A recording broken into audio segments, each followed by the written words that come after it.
Sir Handel and Peter Sam had hard work while Skarloey was away. The owner gave them buffers and even bought a diesel named Rusty. But Sir Handel grumbled continually.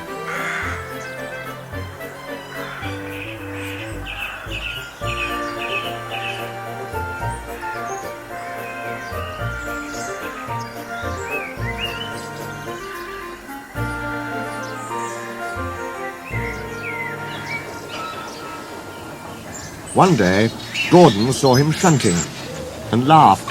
"Ha ha! My controller makes me shunt," Sir Handel said sheepishly. "And take trucks to quarries too. I'm highly sprung, and I suffer dreadfully." "Our controllers don't understand our feelings," sympathized Gordon. "Now, if you were ill," he winked, "you couldn't go, could you?"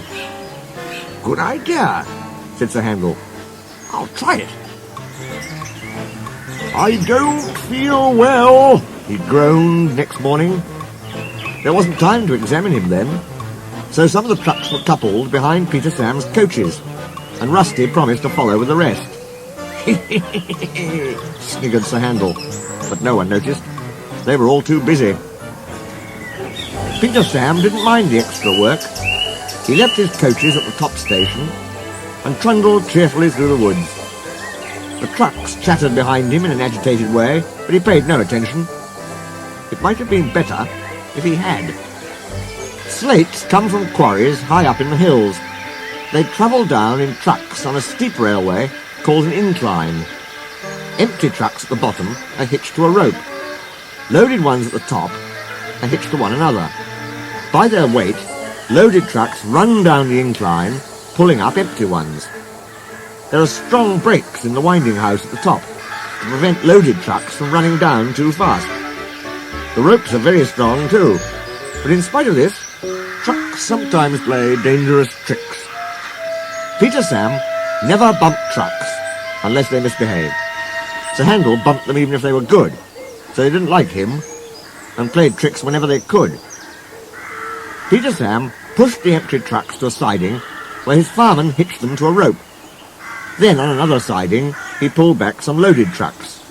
With these in front of him, he stood waiting. More loaded trucks stood at the top of the incline, ready to come down. They couldn't see Peter Sam. They thought he was Sir Handel and wanted to pay him out. They began to move. "Faster, faster," they grumbled. They reached halfway, gathering speed. "Scrag him! Scrag him!" they yelled. "No, no!" wailed the empty trucks. "It's Peter Sam! It's Peter Sam!" But it was no use. The loaded trucks were straining at the rope. They broke it with a crack. "Hurrah! Hurrah!" they roared, hurtling down the hill. Peter Sam heard them. He shut his eyes. His driver and fireman crouched in his cab.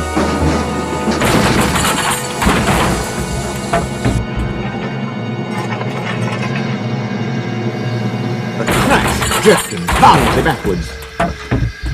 "Ouch!" he shivered. "I didn't expect a cold bath."